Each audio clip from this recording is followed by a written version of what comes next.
Father Abraham had many sons. Many sons had Father Abraham. I am one of them, and so are you.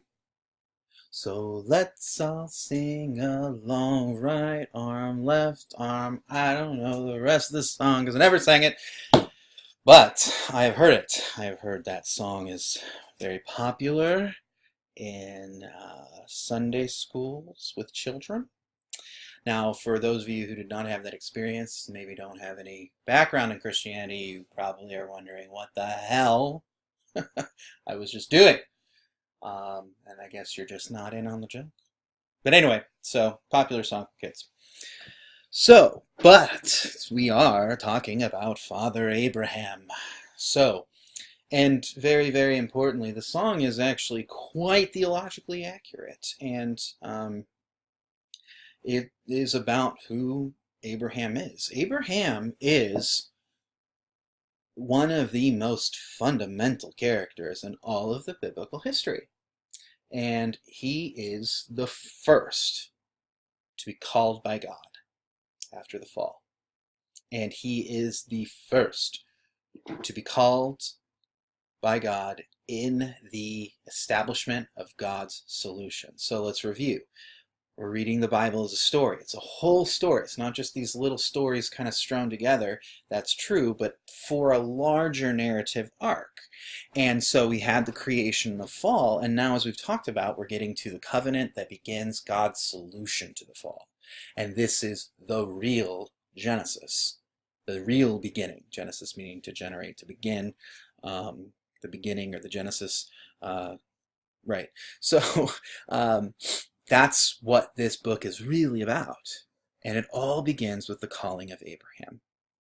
Now, of course, as we know, as you should know at least from the reading of the text, Abraham's original name was Abram. And that means exalted father.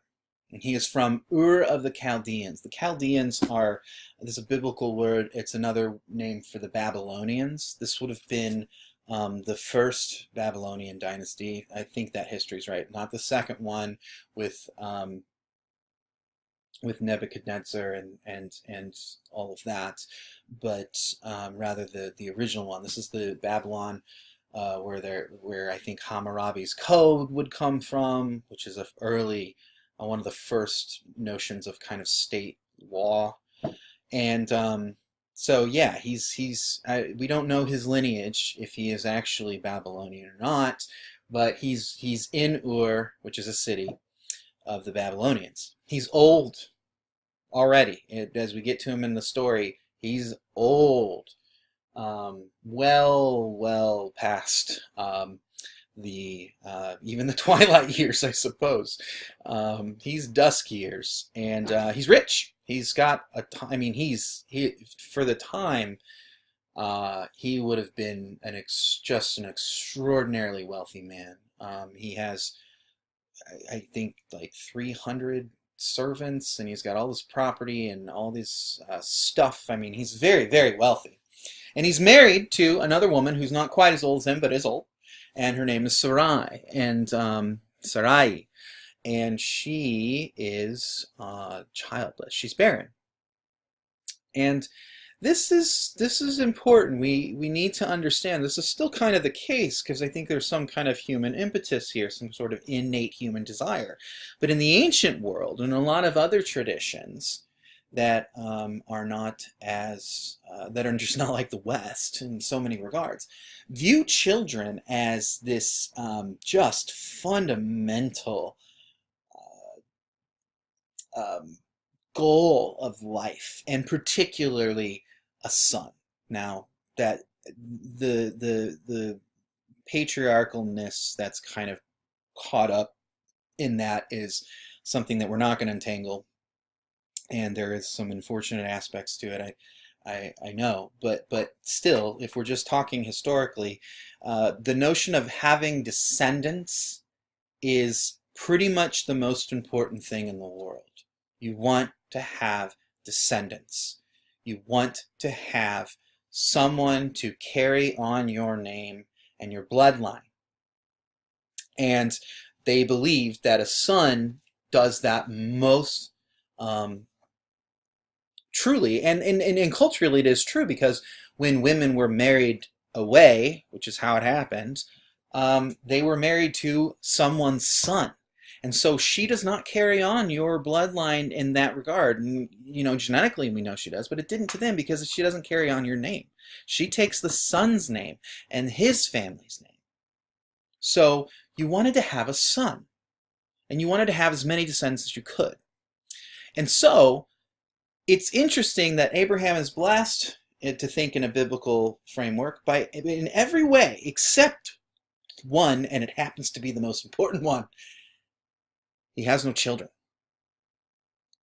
But his name is going to change. And this is important.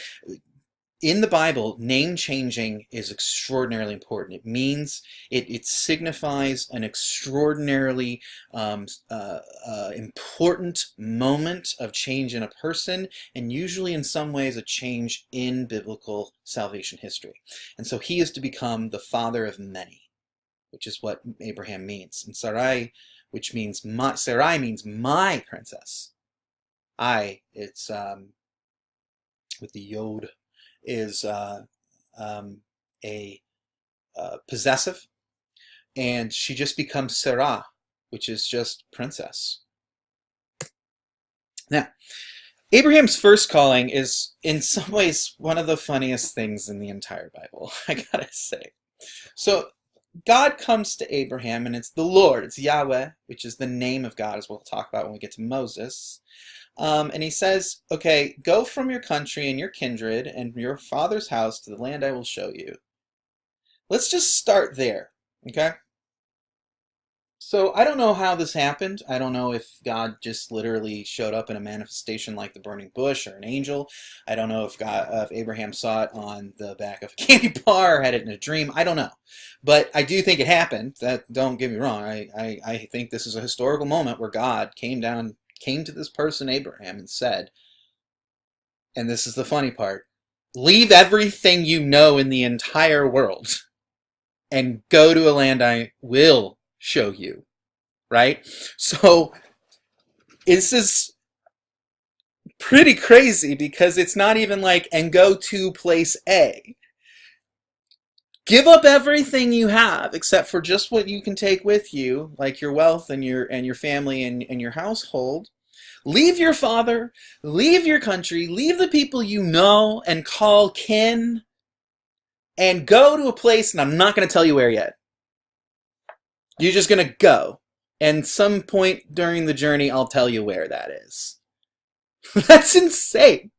And you got to imagine, I guess, Abraham, he's, on Sycamore Street in suburb of Ur, and, everyone's out on their lawn, and there's a U-Haul, or I guess he would have gotten actual movers because he was rich. There's a moving truck, and everybody's packing up, all the movers are packing up Abraham's stuff when everybody's out watering their lawns, and go up to Abram, hey, Abram, where you going? And Abram says, I don't know. Okay, well, why are you going, like, packing up all your stuff and going to a place you don't know? Because God told me. I mean, the neighbors, right? Oh. God told you. Okay. I'm glad he's leaving the neighborhood. This is a really weird thing. And this happens in religion, and this isn't just something about Judeo-Christian tradition. People do crazy things that seem crazy, but to them they're not. They're the most rational thing in the world. But there is truth to that notion that faith takes a leap of faith. You gotta believe. I don't mean to get preachy. I think preachers are really fun. They're entertaining. So Abraham is just picking up all the stuff and he's leaving. Now, here's the promise, though. It's not just go and I told you to do it, so do it. And I will make you a great nation. I will bless you and make your name great, which is still something very important to people, but is extraordinarily important in the ancient world.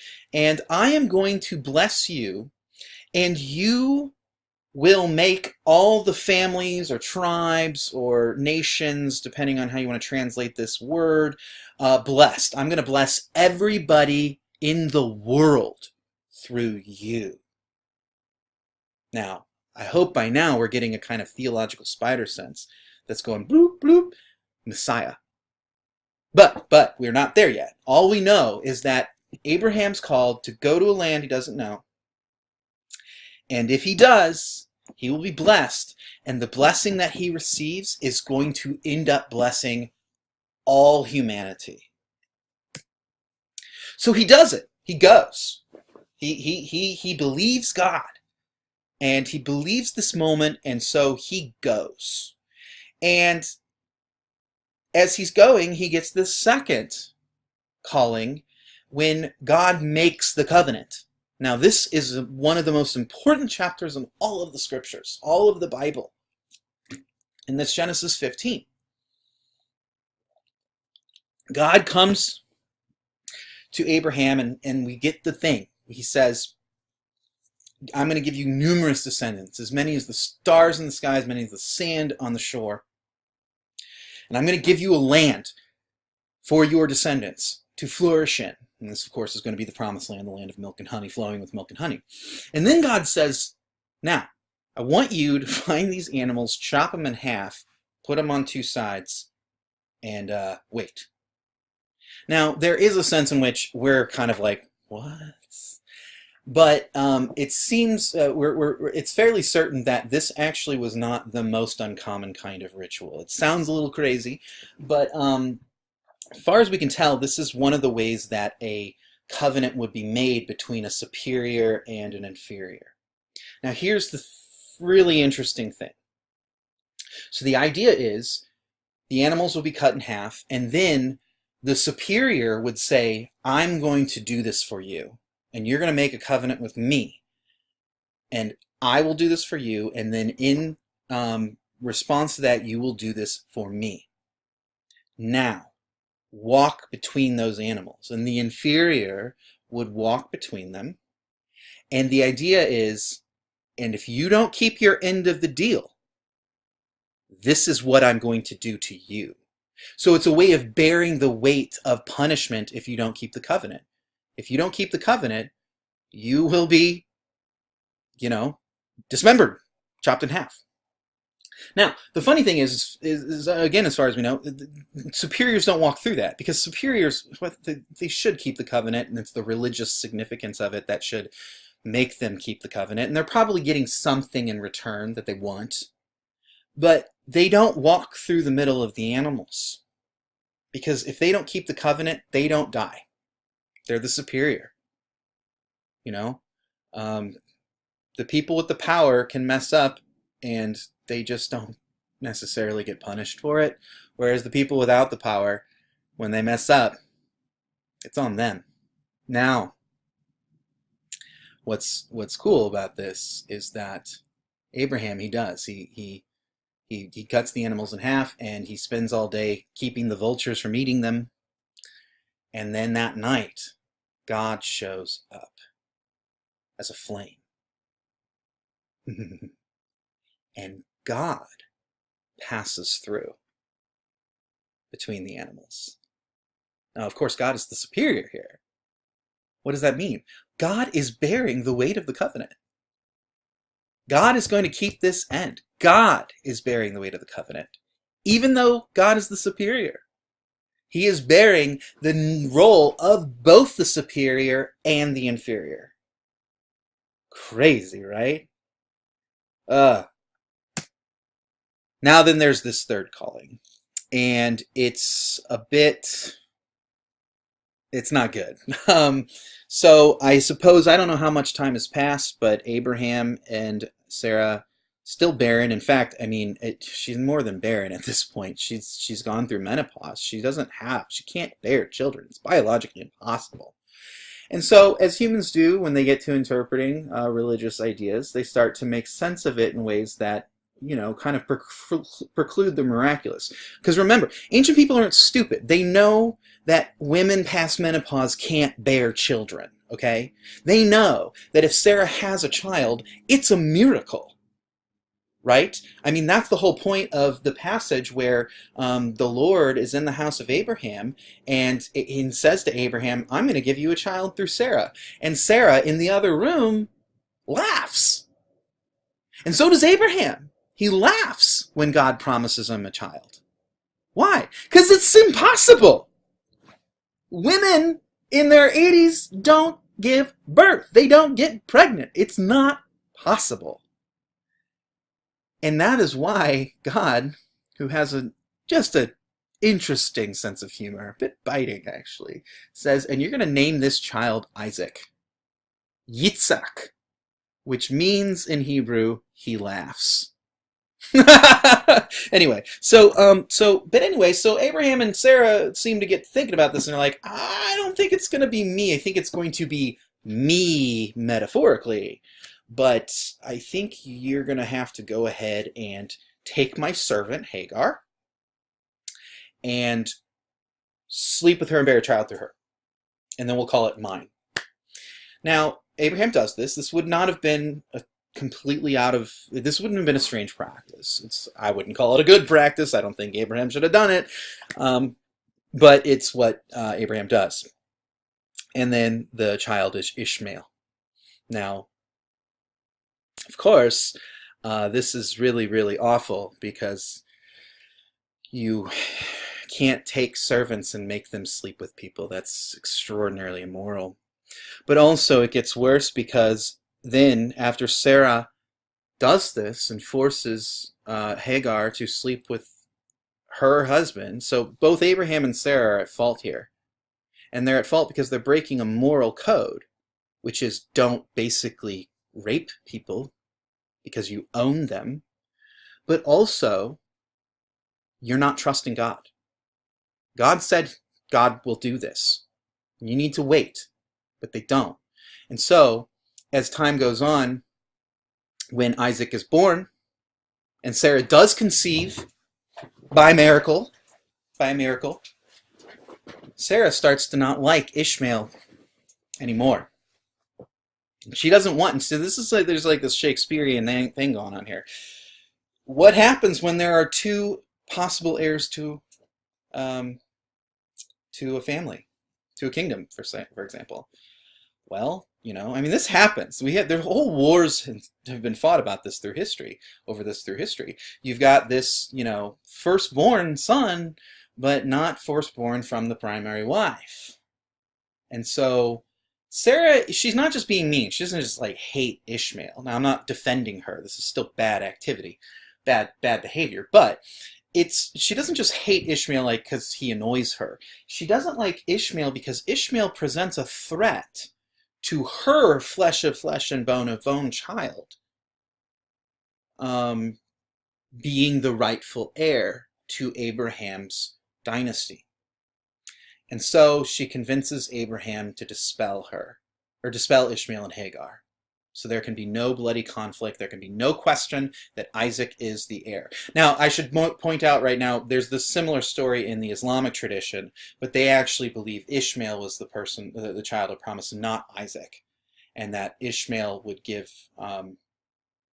be the progenitor of the Arabic people. But so note that, but that's not how the Judeo-Christian tradition interprets this biblical story. And so basically Isaac now is going to be the sole heir. And of course there is the story about Hagar and Ishmael. God does provide for her. So God does provide for her even though she has been horrifyingly treated by Abraham and Sarah. And then we come to the fourth calling, and it's definitely one of the most difficult passages in all of the Bible. Genesis 22 is known as the Adakah, or the Akedah. Akedah, sorry, my Hebrew pronunciation is not always great, which means binding in Hebrew. It's the binding of Isaac. Now, we need to understand something that's a little disturbing about the ancient Near Eastern world, and that is that child sacrifice was not considered taboo, right? So it's that Abraham is called to sacrifice Isaac to Yahweh is not actually what is so crazy to this about the story if you're thinking from an Israelite's perspective, right? Child sacrifice was actually, by a lot of the religious traditions in the day, considered to be the most devoted and righteous and pious act one could possibly do. The logic being that it's your firstborn son. As we just talked about, that's really, really important. If you sacrifice your firstborn son, you have sacrificed objectively the most important thing in your life. And that means you are as faithful as they come. Now, of course, this is horrifying, but this is the culture. So this is why, you know, in the histories of Israel, kings will sacrifice their sons. Now, the Israelites did not believe this was okay later on, but early on it was kind of considered okay. And you know, there's even passages where Israel and the Moabites are fighting, and the king of the Moabites, Misha, I can't remember his name right now, sorry. But he is losing to the Israelites, and so then he sacrifices his son to the Moabite god Chemosh, and then they start to win. The logic there being that because again, they're not monotheists yet. They're still henotheists. They're still polytheistic in their thinking. Because the Moabite king gave the ultimate sacrifice of his firstborn son to Chemosh, that empowered Chemosh, and to reward the king's faithfulness by defeating Israel. All right. This is also seen, you know, in the prophets. So Micah, chapter 6, starting in verse 6. With what shall I come before the Lord, Yahweh? And how bow myself before God on high? Shall I come before him with burnt offerings, with calves a year old? That's really righteous and pious. Should I do that? Will the ram be pleased with thousands of rams and 10,000s of rivers of oil? Wow, we're getting really serious now. That's a lot to sacrifice. Shall I give my firstborn for my transgression, the fruit of my body for the sin of my soul? My firstborn son. You see that the power and the intensity of what you're giving, what you're sacrificing, is escalating. Micah's saying things that people would have been like, oh, that's pious. Oh, 10,000 rams and rivers of... Wow, that's really pious. Your firstborn son? That's as pious as it gets. Now Micah's going to turn the corner because Israel becomes a tradition that rejects child sacrifice. And the historians debate about how this works and all that, and that's not interesting to me or to our purposes right now. But Micah turns the corner. He has told you, O mortal, what is good and what the Lord requires of you, but to do justice, to love kindness, and to walk humbly with your God. So Micah isn't ultimately saying child sacrifice is good. He's playing upon the culture which sees this as a great pious act. Now, there's a real so if you're reading this from the perspective of Israel, the conflict of the story is not that Abraham would be willing to commit child sacrifice or even that God would command it. We now know that God wouldn't command such a thing, but that is not what's crazy. What's crazy is Isaac is the child of promise. He's the child of the covenant. In the callings that God has given to Abraham, he says, through Isaac, I am going to carry out my promise to you. You kill the child of promise, then how does the promise get carried out? How does God make good on his promise to bless all of the world through Abraham's descendant, through Isaac, through Yitzhak? Now, of course, there's this notion that God can raise the dead, which is talked about in Hebrews, the New Testament book of Hebrews. But that's the conflict of the story. That's what keeps the Israelite on the edge of their seat. And so they go together, and it's really crazy. It's a weird story, I gotta say. It's not always easy to interpret, especially in a literal level. But you know, Isaac carries the wood. And he's not a baby, we know, because he's carrying wood, but also, like, they're talking. he could have been, young, like around 12. He could have been old in his 20s, maybe. We don't know. We don't know. But he's not a child baby, he's young. And, when people would sacrifice their firstborn son, like in example, the Moabite king, this wasn't a baby. This was probably a grown man who may have even submitted to the sacrifice of to his sacrifice. We have texts that from all kinds of traditions, Greek and Hindu and all kinds of traditions that talk about people willingly being sacrificed. The Mesoamerican traditions of human sacrifice. So Isaac, but he doesn't know yet. He doesn't know. And so then he carries his own wood, which will be the burning of his body. And this, of course, is seen from the Christian tradition of Christ carrying his own cross to the place of his sacrifice at the top of a mountain. Now they get to the top of the mountain, and Isaac says, "What? We don't have a sacrifice." And Abraham,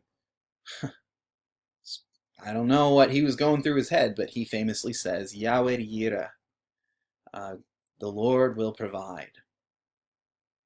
And then I don't know how this conversation went down, but Abraham says, "Well, Isaac, it turns out it's you. You're the sacrifice." And so, presumably, in line with Isaac's will, although that's not clear either, but I can't imagine that if Isaac wanted to stop a, nonagerian old man from doing this, he could have. So Isaac is bound, and God and Abraham raises the knife, and then at the last second, an angel comes, stops the knife, and God says, "Wait! Don't do it. Now I know that you are faithful. And because of that, I'm going to keep my promise."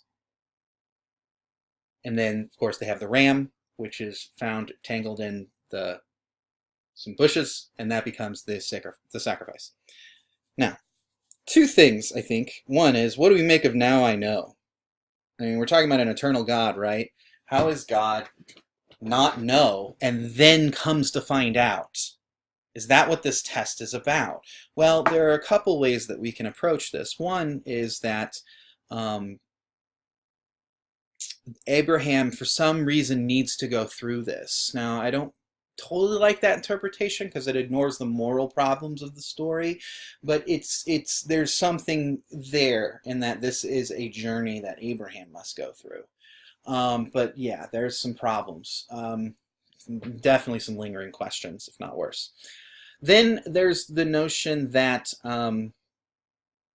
God would be able to raise Isaac from the dead, and so what seems to be at stake is not really as much at stake for God. I get that too, but I still think there's the moral the moral conflict here is still not quite there for me.